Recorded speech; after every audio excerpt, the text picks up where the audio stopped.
ওই তো সেদিনকেই আমি আমার অ্যাসিস্ট্যান্টকে কল করতে গেছি, আর ভুল করে রং নাম্বারে আমার আর একটা ফ্রেন্ডের কাছে কল চলে গেছে।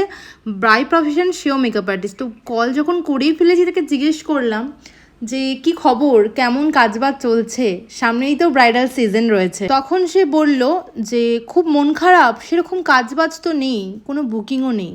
তখন আমি তাকে জিজ্ঞেস করি যে কোর্স করা হয়ে গেছে তো অনেক দিন হয়ে গেল, তারপর তুমি কটা কাজ করেছো বা কটা কাজ সোশ্যাল মিডিয়াতে প্রেজেন্ট করেছো বা কতটা প্র্যাকটিস করেছো।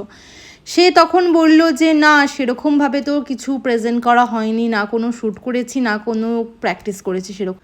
আসলে মেকআপ প্রোডাক্ট কিনতেই এত টাকা ইনভেস্টমেন্ট হয়ে গেছে, এবার যে কিছু শ্যুট করব সেই টাকাটা আর নেই যে কি করে শ্যুট করব। দেখো, প্রথমেই বলি, যখন তুমি নিজেকে as a makeup artist by profession নিজেকে দেখবে বলে, নিজেকে প্রতিষ্ঠিত করবে বলে এই প্রফেশনে এসেছো, তো এই প্রফেশনটা কিন্তু যথেষ্ট খরচা সাপেক্ষ একটা প্রফেশন। তোমাকে জয়েন করার আগেই কিন্তু ভেবে নিতে হবে যে এখানে তোমাকে প্রথমে ইনভেস্টমেন্ট করতে হবে, তারপর যদি তোমার কাজ সবার মধ্যে ছেয়ে যায়, সবার মন জয় করে নিতে পারে, তাহলে তোমাকে কিন্তু